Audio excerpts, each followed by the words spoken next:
کوئی ایک لمحہ آپ کی زندگی کو تبدیل کر دے تو کیا ہوگا؟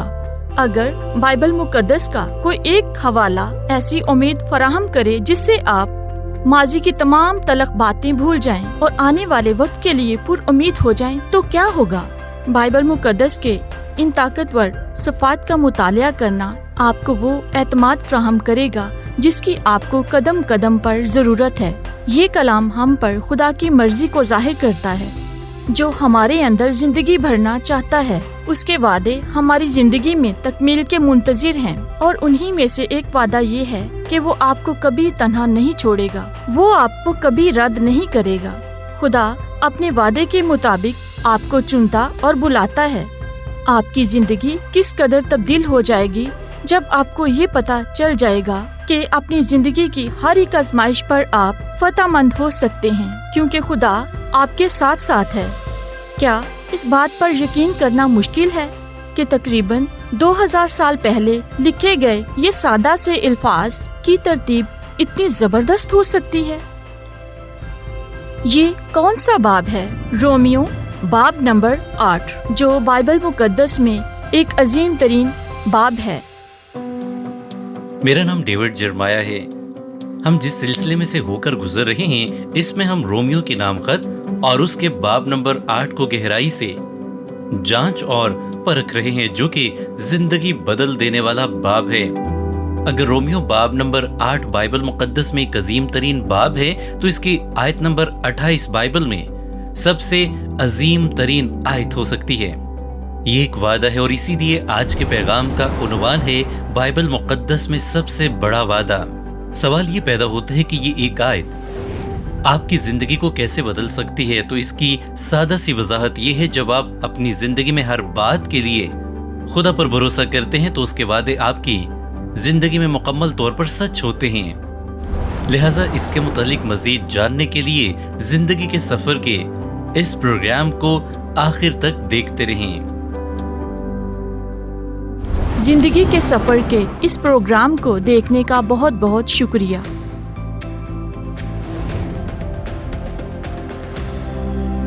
یہ 18 جنوری 2010 کا دن تھا جب ایک بالر بل فونگ اپنی جیت سے صرف 3 رول پیچھے تھا۔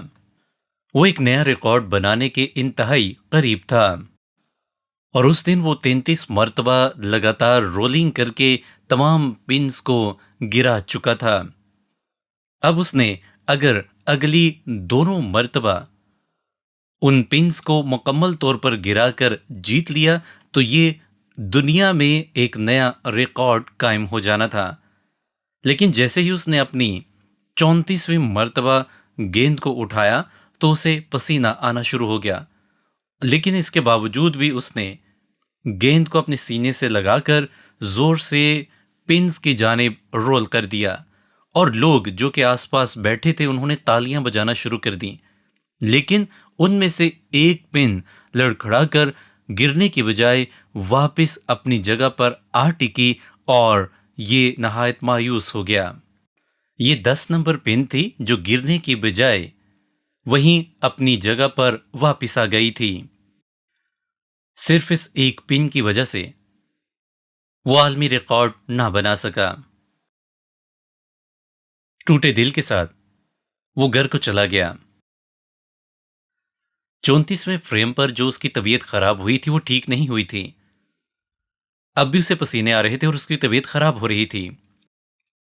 وہ غسل خانے میں گیا اور وہیں پر گر گیا، اور جب صبح اس کی آنکھ کھلی تو اسے یہ پتا چلا کہ اسے فالج کا اٹیک ہو چکا ہے۔ بعد میں سال 2010 ہی میں اس کے دل کا بائی پاس ہوا، اور اسے ڈاکٹر نے یہ بات واضح کر دی کہ اگر اس دن وہ 10ویں پن بھی گر جاتی تو وہ وہیں پر یقینی طور پر مر جاتا۔ وہ زندہ ہے تو اس پن کی وجہ سے، کیونکہ جب 34ویں مرتبہ اس نے گیند کو رول کیا تو پہلے سے ہی اس کو دل کا دورہ پڑنا شروع ہو چکا تھا، اور اس کا بلڈ پریشر بہت ہی زیادہ تھا، اور اگر وہ 35ویں مرتبہ پن کو رول کرتا تو یہ اور زیادہ بڑھ جانا تھا، اور اس کی موت وہیں پر طے شدہ تھی۔ اس کھلاڑی نے سوچا کہ اس کی زندگی میں شاید یہ سب سے زیادہ بری واقع ہونے والی چیز تھی، لیکن دراصل اسی چیز نے اس کی زندگی بچائی۔ بعض مرتبہ ہماری زندگی میں جب ہم چیزوں کے متعلق اور اپنی زندگی میں ہونے والے حالات کے متعلق سوچتے ہیں تو ہمارے ذہن میں یہ خیال آتا ہے کہ شاید یہ ہمارے لیے انتہائی برے حالات ہیں، ہمیں ایسے حالات میں نہیں ہونا چاہیے تھا، لیکن خدا اس وقت بھی ہمارے لیے انتہائی بہترین منصوبہ رکھتا ہے، اور اس بات کا علم ہمیں کچھ عرصے کے بعد پتہ چلتا ہے کہ وہ مشکلات دراصل ہمارے لیے بہتری پیدا کر رہی تھیں۔ رومیو باب نمبر 8 کی آیت نمبر 28 کے ایک طالب علم نے اس کی سچائی کو یوں بیان کیا ہے کہ یہ آپ کے سوچنے کے انداز کو بدل دیتی ہے، اور یہ آپ کے مزاج، جذبات اور نقطۂ نظر کو یکساں تبدیل کر دیتی ہے۔ وقت گزرنے کے ساتھ ساتھ یہ آپ کی شخصیت کو ہی بدل دیتی ہے۔ اس وعدے میں ایک بیش بہا راز چھپا ہوا ہے، اور اس میں آپ کا نام بھی شامل ہے۔ آپ کی زندگی کی تمام مشکلات کو حل کرنے کے لیے صرف یہ ایک وعدہ کافی ہے۔ آپ کے سامنے یہ آیت اسکرین پر لکھی ہوئی ہے، اور میں چاہوں گا کہ ہم سب مل کر اسے پڑھیں۔ گزارش ہے کہ آپ سب کھڑے ہو جائیں۔ رومیو باب نمبر 8 اور اس کی آیت نمبر 28، میں چاہوں گا کہ آپ بلند آواز کے ساتھ اسے پڑھیں۔ اور ہم کو معلوم ہے کہ سب چیزیں مل کر خدا سے محبت رکھنے والوں کے لیے بھلائی پیدا کرتی ہیں، یعنی ان کے لیے جو خدا کے ارادے کے موافق بلائے گئے۔ تشریف رکھیں۔ ہماری زندگی میں ہم بہت ساری ایسی باتیں جو کہ انتہائی سادہ اور آسان ہوتی ہیں، ان کو بہت زیادہ مشکل اور الجھا ہوا بنا دیتے ہیں، لیکن یہ آیت ہمیں انتہائی سادگی کے ساتھ سب کچھ بتا رہی ہے۔ انگریزی میں اگر ہم غور کریں تو اس آیت میں کل ملا کر 25 الفاظ استعمال کیے گئے ہیں، اور ان تمام 25 مختصر سے الفاظ کو اس طریقے سے پرویا گیا ہے کہ یہ انتہائی طاقتور الفاظ ہمارے سامنے بن جاتے ہیں۔ اس آیت میں 5 نہایت ہی عظیم سچائیاں چھپی ہیں۔ پہلی یہ ہے کہ یہ ایک یقینی وعدہ ہے، ہم کو معلوم ہے۔ یہ کسی طرح کے اندازے یا خیال پر مشتمل نہیں ہے۔ غور کریں، یہ کیا بیان کرتا ہے؟ ہم کو معلوم ہے، یعنی یہ مکمل طور پر ہماری سمجھ میں ہے، ہم جانتے ہیں یہ ہمارے لیے کس قدر اہم ہے۔ ہم ایک ایسی دنیا میں رہتے ہیں جہاں پر زیادہ تر لوگ یہی کہتے ہیں کہ آپ کبھی بھی مکمل طور پر کچھ بھی نہیں جان سکتے ہیں، بلکہ آپ کے علم میں کچھ نہ کچھ کمی رہتی ہے۔ لیکن میں آپ کو یہ بات واضح کر دوں کہ جو کچھ آپ جانتے ہیں وہ بہت زیادہ اہم ہے، اس لیے کہ خدا کے کلام کی تعلیم زندہ ہے، سچ ہے اور برحق ہے، اور ہم یہ جانتے ہیں کہ یہ کلام کام کرتا ہے۔ پولس رسول اس بات کو بڑی خوبصورتی کے ساتھ بیان کرتا ہے کہ جو کچھ انسان ہوتے ہوئے ہم نہیں جان سکتے، خدا میں رہتے ہوئے خدا ہم پر وہ تمام چیزیں ظاہر کرتا ہے جو کہ عام طور پر ہم نہ تو سمجھ سکتے ہیں، نہ ہی دیکھ سکتے ہیں، اور نہ ہی ان کے متعلق سوچ سکتے ہیں۔ اور اسی لیے اس آیت اور اس وعدے میں کسی قسم کا کوئی شک نہیں ہے، کیونکہ ہم جانتے ہیں کہ یہ بالکل سچ اور برحق ہے۔ یہ ایک الہی وعدہ ہے۔ اس میں پولس رسول یہ بات بیان کر رہا ہے کہ ہماری زندگیوں میں خدا کام کرتا ہے، اور وہ کر رہا ہے، اور وہ اپنی مرضی کو ہماری زندگی میں بخوبی پورا کرتا ہے۔ یہ خدا ہی ہے جو اپنے لوگوں میں اور ان کی زندگیوں میں بھلائی پیدا کرتا ہے، کیونکہ خداوند ہمارا خدا بھلائی کا خدا ہے۔ یسعیاہ باب 64 میں بیان ہے، کیونکہ ابتدا ہی سے نہ کسی نے سنا، نہ کسی کے کان تک پہنچا، اور نہ آنکھوں نے تیرے سوا ایسے خدا کو دیکھا جو اپنے انتظار کرنے والوں کے لیے کچھ کر دکھائے۔ عزیزو، یہ وعدہ خدا کی طرف سے ہے، یہ ایک الہی وعدہ ہے، اور اس سے اگلی اہم بات یہ ہے کہ یہ ایک حتمی وعدہ ہے، یعنی سب چیزیں مل کر۔ پولس اس بات کی حقیقت کو بیان کر رہا ہے کہ سب چیزیں مل کر خدا کی طرف سے ہمارے لیے کام کرتی ہیں، تاکہ ہماری زندگی میں خدا کا بڑا اہم مقصد کامیاب ہو۔ وہ تکمیل تک پہنچے، اس میں کسی قسم کی رکاوٹ نہ آنے پائے۔ یہ مت سوچیں کہ اس میں کوئی چند چیزیں ہی شامل ہوں گی، بلکہ تمام، جی ہاں تمام کا لفظ یہاں پر ہمیں ملتا ہے کہ تمام چیزیں مل کر، سب چیزیں یکجا ہو کر۔ اس آیت میں اگر آپ غور کریں گے تو یہاں پر کسی قسم کی ہمیں پابندی یا کوئی شرط نہیں ملتی ہے، بلکہ تمام چیزوں کا ذکر کیا گیا ہے، مکمل طور پر تمام چیزیں۔ اس میں آیت نمبر 7 کی تکالیف جو کہ بیان کی گئی ہیں وہ بھی شامل ہیں، اس میں آیت نمبر 23 کی کراہت اور وہ تمام مشکلات جن کا ذکر کیا گیا ہے وہ بھی شامل ہیں۔ دوسرے لفظوں میں زندگی کے تمام اچھے اور برے حالات سب شامل ہیں۔ خداوند خدا، ابدی خدا اپنے منصوبے کو عملی جامہ پہنانے کے لیے ایک مثبت طریقے سے آپ کی زندگی میں کام کرتا ہے۔ کوئی بھی چیز اس کی نظر سے چھپی نہیں ہے، بلکہ سب پر اس کا مکمل طور پر اختیار ہے۔ میں اس بات کو آپ کے سامنے پھر سے دہرانا چاہوں گا کہ یہ وعدہ جس کا ہم آج ذکر کر رہے ہیں، یہ کوئی ادھورا یا آدھا وعدہ نہیں ہے، بلکہ یہ کامل اور مکمل ہے۔ اس میں کسی قسم کی کوئی گنجائش باقی نہیں ہے۔ ڈونلڈ گرے بارن ہاؤس ایک عظیم مبلغ ہو گزرے ہیں۔ انہوں نے رومیو کے نام خط کی تفصیل بیان کرنے کے لیے کم و بیش 10 کتابیں لکھی ہیں۔ وہ بیان کرتے ہیں کہ تمام کی تمام مخلوقات خدا کے اختیار میں ہیں، اور اس میں کسی قسم کا کوئی شک شامل نہیں ہے۔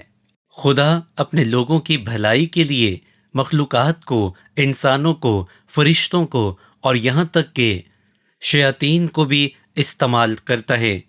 کوئی بھی بدی، کوئی بھی برائی، یہاں تک کہ کوئی جنگلی جانور بھی آپ کے خلاف کچھ نہیں کر سکتا ہے، بلکہ تمام کی تمام چیزیں آپ کے لیے بھلائی پیدا کرنے کے لیے کوشاں ہیں۔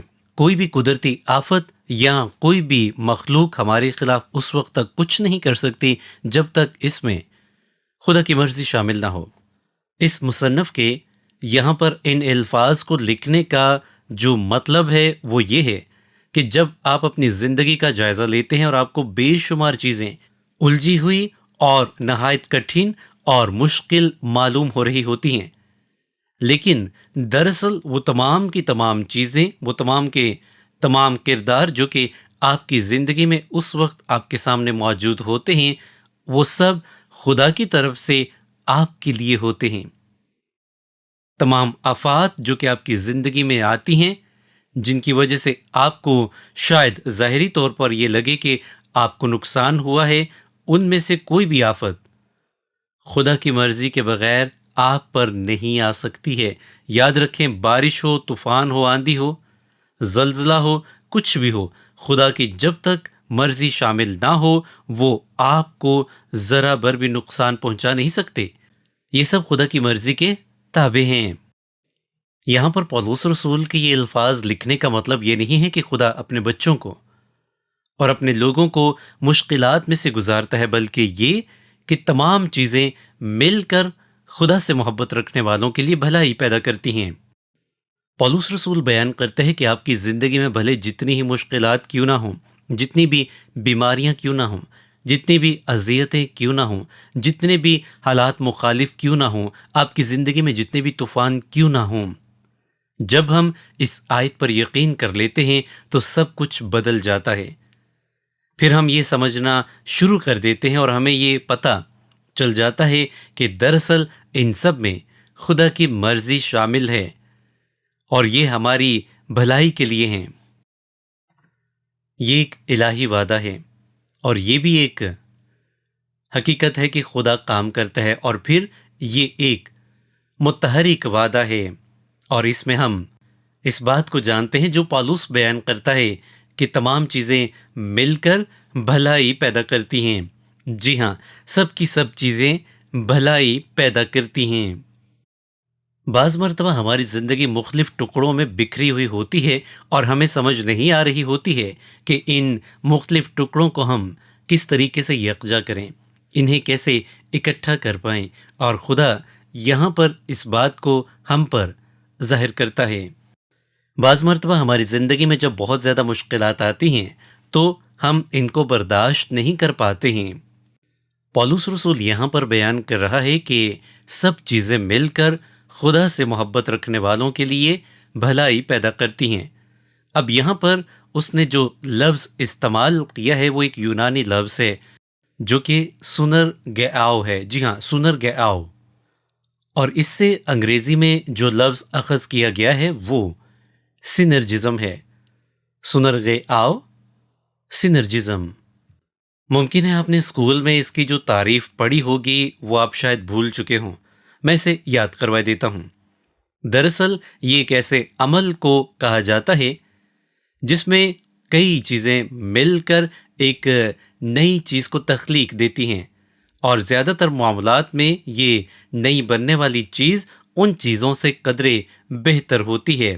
ایک مرتبہ پھر سے اسے سمجھنے کی کوشش کیجئے۔ جب کئی چیزیں مل کر ایک نئی چیز بناتی ہیں جو کہ بہت بہتر ہوتی ہے تو اس عمل کو سینرجزم کا نام دیا جاتا ہے، اور اسے ہی ہم یہاں پر پولس رسول کی طرف سے استعمال کیے جانے والے لفظ کے طور پر دیکھتے ہیں، جس میں بیان ہے کہ تمام چیزیں مل کر خدا سے محبت رکھنے والوں کے لیے بھلائی پیدا کرتی ہیں۔ میں آپ کو اس کی سادہ سی مثال دیتا ہوں۔ ہم نمک جو استعمال کرتے ہیں یہ دو قسم کے زہر سے مل کر بنا ہے، یعنی سوڈیم اور کلورین۔ رومیو کے نام خط باب نمبر 8 اور اس کی آیت نمبر 28 ہمیں اس بات کے لیے بھی بڑی اچھی آگاہی فراہم کرتی ہے کہ ہماری زندگی میں بعض مرتبہ چیزیں یکجا نہیں ہو رہی ہوتی ہیں، لیکن خدا جب ان کو اپنے طور سے کنٹرول کر رہا ہوتا ہے تو وہ ہمارے لیے بہت بہترین ثابت ہوتی ہیں، جس کے متعلق ہمیں کئی مدتوں بعد جا کر پتہ چلتا ہے۔ بعض مرتبہ تو ہمیں بہت جلدی کسی بات کے متعلق پتہ چل جاتا ہے کہ یہ ہمارے لیے بہت ہی بہتر عمل ہو چکا ہے، لیکن بعض مرتبہ اس میں مدت لگ جاتی ہے، بہت دیر لگتی ہے، اور تب جا کر ہمیں پتہ چلتا ہے کہ یہ سب کچھ جو کہ ماضی میں ہمارے ساتھ ہو رہا تھا دراصل یہ خدا کی مرضی تھی جو کہ ہماری زندگی میں پوری ہوئی۔ پھر اگلی بات یہ ہے کہ یہ ایک مشروط وعدہ بھی ہے۔ غور کیجئے کہ آیت میں کیا لکھا ہوا ہے، ان کے لیے جو خدا کے ارادے کے موافق بلائے گئے۔ یہاں پر اس بات کے لیے ایک شرط رکھی گئی ہے کہ یہ سب کچھ کن کے لیے وقوع پذیر ہوگا، کن کی زندگی میں یہ سچ ہوگا۔ اس بات کو ذرا غور سے سمجھیے گا کہ یہ وعدہ ہر دنیا میں رہنے والے انسان پر لاگو نہیں ہے، بلکہ انتہائی مخصوص نوعیت کے افراد کے لیے خدا کی طرف سے اس وعدے کو بیان کیا گیا ہے جن کی زندگیوں میں یہ سچ ثابت ہوگا، اور وہ خدا سے محبت رکھنے والے ہیں، اور وہ جو خدا کے ارادے کے موافق بلائے گئے ہیں۔ پہلی بات پر غور کریں، یعنی خدا سے محبت رکھنے والے۔ آپ اس کے متعلق کس طرح سے سوچ سکتے ہیں؟ وہ کون ہے جو خدا سے محبت رکھتے ہیں؟ ہماری ہر بات کا جواب ہمیں کلام مقدس ہی میں ملتا ہے، اور کلام خدا میں اس کا جواب ہمیں استثنا باب 7 اور آیت نمبر 9 میں ملتا ہے، جہاں یوں بیان ہے، سو جان لے کہ خداوند تیرا خدا وہی خدا ہے، وہ وفادار خدا ہے، اور جو اس سے محبت رکھتے ہیں اور اس کے حکموں کو مانتے ہیں ان کے ساتھ ہزار پشت تک وہ اپنے عہد کو قائم رکھتا اور ان پر رحم کرتا ہے۔ زبور 145 میں بیان ہے، خداوند اپنے سب محبت رکھنے والوں کی حفاظت کرے گا۔ اور پھر پہلا قرنتیوں باب 2 آیت 9 میں یوں لکھا ہے، جو چیزیں نہ آنکھوں نے دیکھی، نہ کانوں نے سنی، نہ آدمی کے دل میں آئیں، وہ سب خدا نے اپنے محبت رکھنے والوں کے لیے تیار کر دیں۔ پھر بیان ہے، لیکن جو کوئی خدا سے محبت رکھتا ہے اس کو خدا پہچانتا ہے۔ ممکن ہے آپ میں سے کوئی یہ سوال کرے کہ کیا کوئی خدا سے محبت رکھ سکتا ہے جبکہ ہم اسے دیکھ ہی نہیں سکتے ہیں، ہم اسے چھو نہیں سکتے ہیں، ہم اس سے باتیں بھی نہیں کر سکتے ہیں جس طرح سے کہ ہم عام طور پر دوسروں کے ساتھ باتیں کرتے ہیں؟ اس کا جواب کلام ہمیں دے رہا ہے۔ غور کریں، جس کے پاس میرے حکم ہیں وہ ان پر عمل کرتا ہے، وہی مجھ سے محبت رکھتا ہے۔ یہ کلام کی طرف سے ہمیں اس الجھن کا جواب مل رہا ہے کہ خدا سے محبت کون کرتے ہیں؟ وہ جو خدا کے بیان کردہ احکامات پر عمل کرتے ہیں۔ دراصل وہ عملی طور پر اس بات کا ثبوت دیتے ہیں کہ وہ خدا سے محبت رکھتے ہیں۔ یہ انتہائی آسان پیمانہ ہے خدا کے ساتھ اپنی محبت کو ماپنے کے لیے۔ اگر آپ جاننا چاہتے ہیں کہ آپ خدا سے کتنی محبت رکھتے ہیں تو آپ اس پیمانے پر اپنے آپ کو پرکھیے۔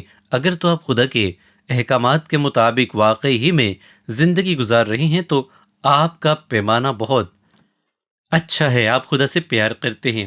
اب اس کے بعد دوسری اہم بات جو کہ میں آپ کے سامنے بیان کرنا چاہتا ہوں وہ یہ ہے کہ خدا کے ارادے کے موافق بلائے گے۔ یہ وعدہ ان کی زندگی میں سچ ثابت ہوتا ہے۔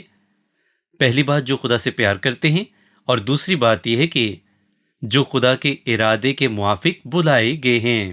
آپ کو سمجھ آئی کہ جو ہماری زندگی میں مشکلات ہیں، خدا کے بیٹے اور بیٹیاں ہوتے ہوئے، خدا کے چنیدہ لوگ اور فرزند ہوتے ہوئے، یہ تمام چیزیں اس زمین پر ہماری زندگی کا ایک مختصر سا حصہ ہیں تاکہ ہم آگے والی زندگی کے لیے صحیح طور سے تیار ہو سکیں، ہم خدا کے قابل بن سکیں، اور وہ مشن، وہ مقصد جو خدا ہماری زندگیوں میں اس زمین پر سے لینا چاہتا ہے، ہم اس کے لیے بھی مکمل طور پر قابل ہو سکیں۔ بعض مرتبہ ہماری زندگی کے حالات ہمارے لیے ایک قسم کی ٹریننگ کی طرح ہوتے ہیں جو کہ ہمیں مضبوط بناتے اور پھر تیار کر دیتے ہیں۔ الزبتھ ایلیٹ ایک مرتبہ برطانیہ میں ایک بھیڑوں کے فارم ہاؤس پر گئیں اور اس نے وہاں پر جو دیکھا اسے وہ یوں بیان کرتی ہیں۔ ان بھیڑوں کو جوئیاں پڑ گئی تھیں اور ان کی جلد میں بہت سارے کیڑے مکوڑے بھی پیدا ہو چکے تھے اور یہ ان کے لیے اذیت ناک تھا۔ چرواہے نے ان کو ایک پتلے رستے میں سے ہو کر گزارا جس کے دونوں سمت دیوار تھی، اور آگے اس نے ایک جگہ چھوٹا سا حوض بنا کر اس میں ایک دوائی بنائی جو کہ جراثیم اور جوئیوں اور کیڑے مکوڑوں کو مارنے کے لیے تھی۔ وہ ہر بھیڑ کو پکڑتا اور اس چھوٹے سے حوض میں ڈبوتا۔ جب بھیڑ نکلنے کی کوشش کرتی تو دوبارہ سے اسے کھینچتا اور اس کی ناک، آنکھیں اور کان تک کچھ دیر کے لیے اس میں ڈبو دیتا۔ اب الزبتھ اس تجربے سے اپنے الفاظ کو یوں بیان کرتی ہیں کہ وہ بھیڑیں اس وقت کیا سوچتی ہوں گی کہ شاید یہ چرواہا مجھے مارنے لگا ہے، شاید یہ میرے ساتھ کچھ ایسا کرنے لگا ہے جس سے مجھے نقصان ہو اور میں تکلیف میں ہوں۔ لیکن یہ تو ان کے لیے اچھا تھا۔ ان بھیڑوں میں سے اگر یہ کیڑے مکوڑے اور جوئیاں ختم نہ کی جائیں تو یہ بڑھتے بڑھتے بھیڑوں کی جان کے لیے بھی خطرے کا باعث بن جاتی ہیں۔ یسایہ باب 46 اس کی 9ویں آیت سے لے کر 11ویں تک یوں بیان ہے: پہلی باتوں کو جو قدیم سے ہیں یاد کرو کہ میں خدا ہوں اور کوئی دوسرا نہیں، میں خدا ہوں اور مجھ سا کوئی نہیں، جو ابتدا ہی سے انجام کی خبر دیتا ہوں اور ایام قدیم سے وہ باتیں جو اب تک وقوع میں نہیں آئیں بتاتا ہوں، اور کہتا ہوں کہ میری مصلحت قائم رہے گی اور میں اپنی مرضی بالکل پوری کروں گا۔ جو مشرق سے عقاب کو، یعنی اس شخص کو جو میرے ارادے کو پورا کرے گا، دور کے ملک سے بلاتا ہوں۔ میں ہی نے یہ کہا اور میں ہی اس کو وقوع میں لاؤں گا۔ میں نے اس کا ارادہ کیا اور میں ہی اسے پورا کروں گا۔ عزیزو، ایسا کوئی واقعہ یا ایسا کوئی حال یا ایسی کوئی بات نہیں ہے جو ہماری زندگی میں وقوع پذیر ہو اور خدا کے لیے وہ نہیں ہو، کیونکہ خدا کے سامنے سب کچھ ظاہر ہے، خواہ وہ ماضی کا ہو، حال کا ہو یا آنے والے وقت کے متعلق ہو، سب کچھ اس کے سامنے انتہائی واضح ہے اور مکمل طور پر وہ سب جانتا اور سب اس کے اختیار میں ہے۔ جب ہم اس آیت پر بھروسہ کرتے ہیں تو دراصل ہم زندہ خدا پر بھروسہ کرتے ہیں۔ اور اگلی بات یہ ہے کہ میں خدا کا شکر ادا کرنے کے لیے پرعزم ہوں۔ کلام خدا میں پہلا تسالونیکیوں باب 5 اور اس کی آیت نمبر 18 میں یوں بیان ہے: ہر ایک بات میں شکر گزاری کرو، کیونکہ مسیح یسوع میں تمہاری بابت خدا کی یہی مرضی ہے. جی ہاں، خدا کی یہی مرضی ہے. پھر میں خدا کو جاننے کے لیے پرعزم ہوں. جان پائپر اس بات کی وضاحت کو یوں بیان کرتا ہے کہ اگر آپ اس وعدے پر یقین کرتے ہیں تو آپ کی زندگی ماؤنٹ ایورسٹ سے زیادہ مضبوط اور مستحکم ہو جائے گی، اور یہ سچ ہے. اگر آپ اس وعدے سے باہر زندگی گزارتے ہیں تو آپ کو سب کچھ الجھا ہوا نظر آئے گا. آپ کو اجڑے ہوئے گھر، شراب کے اڈے، بدی سے بھری ہوئی دنیا اور سب کچھ غلط ہی نظر آئے گا. آپ کو دنیا کے کھوکھلے وعدے نظر آئیں گے، سرمایہ کاری کے وعدے، اور اس کے علاوہ بیمہ پالیسی والوں کے وعدے، اور ہزار ان کے متبادل وعدے جو کہ بے بنیاد اور کھوکھلے ہیں. لیکن جب آپ رومیو باب 8 اور اس کی آیت نمبر 28 کے اس وعدے میں اپنے آپ کو سپرد کر دیتے ہیں تو ہر چیز جو آپ کی زندگی سے تعلق رکھتی ہے تبدیل ہو جاتی ہے. آپ کی زندگی میں سب کچھ بدل جاتا ہے. اور اکثر آپ کی زندگی میں کچھ ایسا وقوع پذیر ہوتا ہے جب آپ اس کے بعد یہ الفاظ ادا کرتے ہیں کہ اگر یہ سب چیزیں مل کر کام نہ کرتی تو یہ نہ ہوتا. ایسا کبھی بھی میری زندگی میں ممکن نہ ہونے پاتا اگر خدا کی میرے لیے ان چیزوں میں مرضی پوری نہ ہوتی. اگر طوفان چلتا ہے یا بجلی گرتی ہے تو یہ ہماری فضا کو صاف کرتے ہیں. جب آپ اس وعدے پر یقین کر لیتے ہیں تو جو کچھ بھی آپ کی زندگی میں آپ کے ساتھ ہو رہا ہوتا ہے اس میں خدا کی مرضی ہوتی ہے، اور خدا آپ کو مزید سرفراز کرنے کے لیے تیاری کے عمل میں سے گزارتا ہے. آپ کے آس پاس جتنی بھی چیزیں اور واقعات ہو رہے ہیں ضروری نہیں کہ سبھی آپ کے لیے اچھے ہوں، لیکن خدا ان باتوں میں سے بھی جو آپ کے لیے اچھی نہیں ہیں آخر میں آپ کے لیے بھلائی ہی پیدا کرے گا. اور یہ خدا کے کلام کا وعدہ ہے، یہ خدا کا وعدہ ہے. آئیے اس آیت کو ایک مرتبہ پھر سے بلند آواز سے پڑھتے ہیں. اور ہم کو معلوم ہے کہ سب چیزیں مل کر خدا سے محبت رکھنے والوں کے لیے بھلائی پیدا کرتی ہیں، یعنی ان کے لیے جو خدا کے ارادے کے موافق بلائے گئے.